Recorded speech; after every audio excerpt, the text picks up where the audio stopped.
Je sais pas si t'as vu, mais cette année, Disney+ a sorti le biopic Chevalier, inspiré du parcours du premier compositeur afrodescendant du siècle des Lumières. Compositeur mais aussi escrimeur et révolutionnaire, aujourd'hui on te parle de Joseph Boulogne, dit Chevalier de Saint-Georges.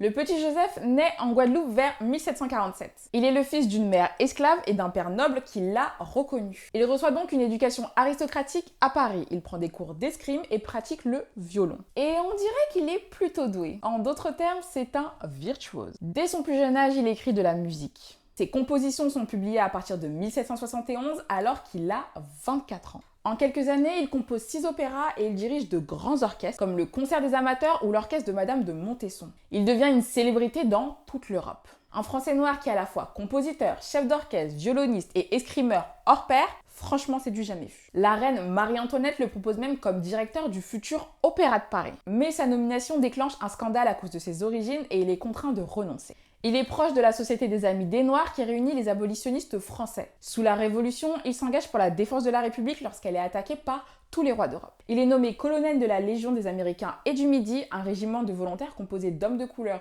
comme lui qui croient fermement aux idéaux de la Révolution. Cette Légion noire devient ainsi la Légion Saint-Georges. Emprisonné sous la Terreur, il est libéré après la chute de Robespierre mais on ne lui rend pas son commandement et il vit dans la pauvreté. Joseph Boulogne meurt à Paris le 12 juin 1799. Sa mort est signalée dans les journaux qui rappellent son aura d'escrimeur et de musicien qui a marqué l'Europe.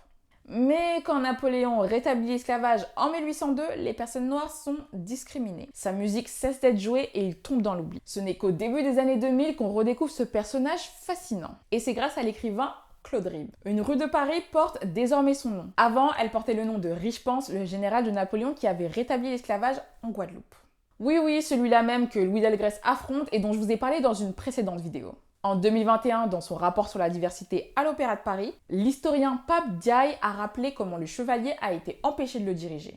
Mais les choses changent, et j'ai envie de dire, encore heureux. Et je suis sûre que Joseph Boulogne aurait été heureux d'apprendre qu'en 2023, le corps de ballet a accueilli dans ses rangs Guillaume Job, son premier danseur étoile noire. Tu veux en savoir plus sur le Chevalier de Saint-Georges? Retrouve sa biographie sur le site de la FME. Et partage cette vidéo après Disney+, peut-être qu'on aura enfin le droit un jour à un film français sur le Chevalier. D'ici là, porte-toi bien et à bientôt!